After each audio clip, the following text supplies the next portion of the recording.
शंकर के पास जैसे ही नारद मुनि पहुंचे, भोलेनाथ के पास पहुंचे, कैलाश पर्वत के पास जाकर के पहुंच गए, तो पता लगा कि अभी अभी भोले शंकर जो है, भोलेनाथ जो है, ब्रह्मा से मिलने के लिए ब्रह्मलोक में चले गए हैं।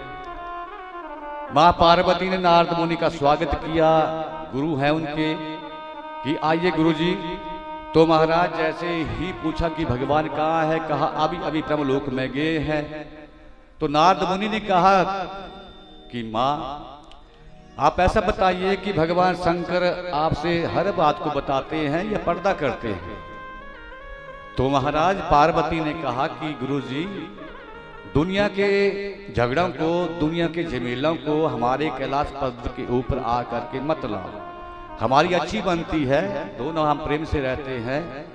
नारद मुनि ने फिर एक बात और पूछी कि अगर आपकी अच्छी बनती है, दोनों प्रेम करते हैं, तो फिर एक बात आप मुझे बताइए कि उनके गले में जो मुंडों की माला है वो किसकी है। जब ऐसा प्रश्न पूछा तो पार्वती ने कोई भी उत्तर नहीं दिया, कि ये तो आज तक उन्होंने बताया ही नहीं। नारद मुनि ने नारायण नारायण कह करके वहां से चल पड़े। माँ पार्वती को अब पश्चाताप हुआ, दुख हुआ कि मैंने अपने गुरु का ऐसे अपमान कर दिया, भला बुरा कह दिया। महाराज शाम को जैसे ही भगवान भोलेनाथ आए, आते ही पूछ लिया कि स्वामी बताइए, आपके गले में जो मुंडों की माला है ये कौन सी माला है? शादी वाली है, 4 फेरों वाली है, सगुन वाली है, रिंग सेरेमनी वाली है जो आजकल हो रहा है, कौन सी माला है बताइए आप। बोली बांके बिहारी लाल की। भगवान ने पूछा पार्वती इतने वर्षों के बाद आज तू क्यों पूछ रही है, क्या नारद मुनि यहाँ पर आए थे? तो कहा हाँ आए थे। जैसे ध्यान में देखा, ओहो नारद मुनि आए हैं, तो नारद मुनि के आने का कारण भी जान लिया। तो महाराज कहा कि देवी मैंने आपको बहुत बार समझाया। पार्वती ने पूछा कि महाराज अगर आपके गले में ये मेरे मुंडों की माला है तो क्या मेरे इतने जन्म हुए? भोलेनाथ ने कहा कि हाँ तेरे इतने जन्म हुए और आपका कभी मरण नहीं हुआ, आप अमर हैं? कहा हाँ मैं अमर हूं। पार्वती ने पूछा कि फिर आपके पास ऐसी कौन सी औषधि है, कौन सा तरीका है जो आप अमर हैं? भगवान ने कहा कि मेरे पास यही भागवत की कथा है, इसे कहते हैं अमृत। अमृत को ढूंढने के लिए नहीं जाना पड़ेगा।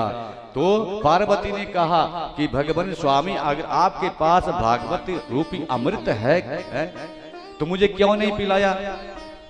तो भगवान ने कहा देवी बहुत बार पिलाया लेकिन आपने पीने की कोशिश ही नहीं की। इसी अमृत को पिलाने के लिए एक बार मैं त्रेता के बीच है, भगवान कह रहे हैं कि कुंभज ऋषि के पास गया। एक बार त्रेता युग माही शंभु गए कुंभज ऋषि माही। राम सिया राम जय जय सिया राम, राम सिया राम, सिया राम जय जय राम। ओ एक बार त्रेता युग माही शंभु गए कुंभज ऋषि पाही। राम सिया राम जय जय आपसे बोलो, ताली बजाओ। राम सिया राम जय जय राम। संग सती जग जननी भवानी पूजे ऋषि अखिलेश्वर जानी। राम सिया राम जय जय राम। राम सिया राम जय जय राम। बोली बांके बिहारी लाल की जय हो। कि देवी इसी अमृत को पिलाने के लिए तुझे मैं एक बार त्रेता के बीच में कुंभज ऋषि के पास गया। वहां पर कथा लगी हुई थी। जैसे हम वहां पर पहुंचे, कुंभज ऋषि ने जैसे देखा, पीठ से उतर करके मुझे वंदन किया।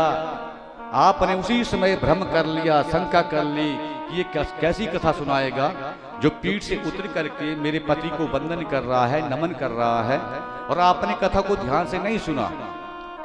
कथा का नियम है कि शुरू में तो वेद व्यास जो है वो सबको प्रणाम कर सकते हैं।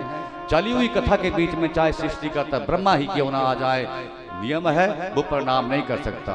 तो पार्वती को संदेह हो गया कि ये कथा कैसी सुनाएगा जो बीच में उठ करके मेरे पति को प्रणाम कर रहा है और कथा में मन नहीं लगा।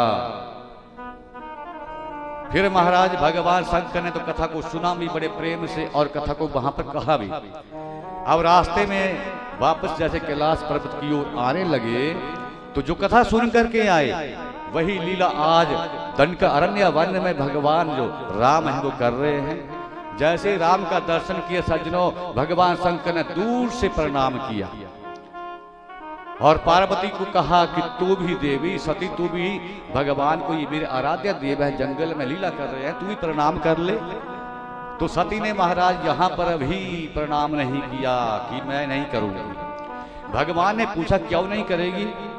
तो पार्वती ने, सती ने कहा कि देखिए मैं इसलिए नहीं करूंगी कि मैं इनकी पहले परीक्षा लूंगी। क्या कहा जी? बोलो।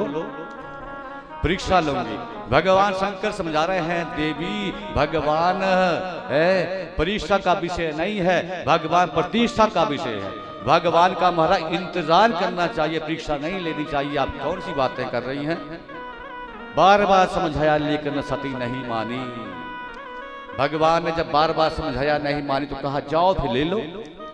और जैसे ही रास्ते में जा रही थी सज्जनों, मन में सोचा कि जिस रूप के लिए ये झाड़ियों से, पत्तों से, पेड़ से, पौधों से पूछ रहे हैं, आंसू बहा रहे हैं, क्यों न मैं उनका रूप ले लूं, धारण कर लूं।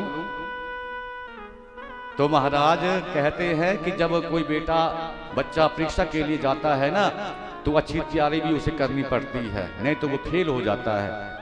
माता सती ने सीता का रूप तो बना लिया लेकिन उसको तैयारी करने के लिए समय ही नहीं मिला।